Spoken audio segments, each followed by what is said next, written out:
Bakiriya bacu nk'ibisanzwe iyi ni Kigali Bandiseri. Aha tugeze ni Kabeza, tuje kubereka inzu nziza iri ku giciro cya $150,000 igizwe n'ibyumba 4 n'amadusha ndetse n'inzu nziza yubatse neza, murabibona igaragiwe n'uturahure twiza hejuru, ifite akarooftop keza cyane. Ni hano Kabeza munsi y'isoko. So twaye batambagiza ariko mwatuvisha kuri nimero yacu muri screen, mukadufollowinga no kuri Kigali Bandiseri tukafasha kubereka iyi nzu.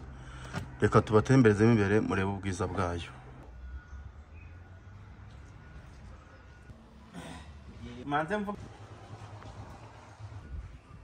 Aha twinjiye mu rubaraza rwiza cyane, urubaraza runini rugari rwisanzuye ruduha kutwinjiza mu nzu.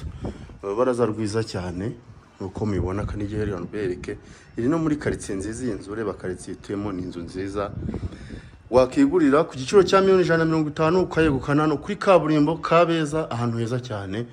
Reka twinjire muri salo tubereke ubwiza bwayo. Twinjiye muri salo nziza, none nubwo rwa rugi rwiza cyane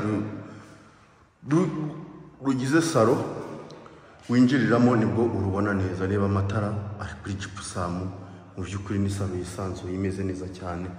Reka dukomeze tubatembereze tubereke salo ubundi ifatanye na salle à manger. Ngira ngo mbona ukuntu hari ibintu biteguye neza. Iyi ni lavabo yo muri salle à manger, ni ibintu byiza cyane. So mwagomeza rero kurikirana ibintu byacu, mukadufollowinga kuri Kigali Bandiseri, mukabona ibyiza byo tubazanira umunsi ku wundi.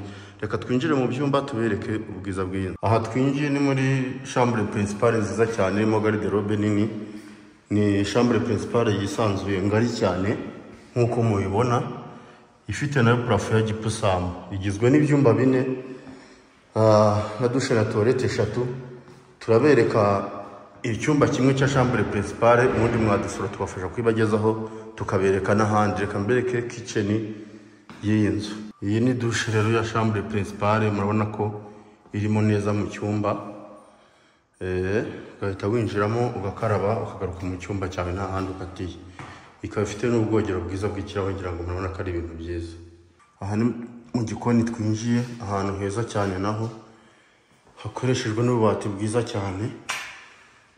Ndayibutsa ko inzu igizwe n'ibyumba 4, mwatuvugisha tukayibagezaho, mukatuvishamo nimero yanyu muri screen tukayibagezaho, mukabasha kuyisura mukareba ahantu hose n'amanex, ibintu byose. Ni inzu ifite parking y'imodoka 2 ziparitse neza. Mwatuvugisha rero tukabafasha kwibagezaho. Murakoze.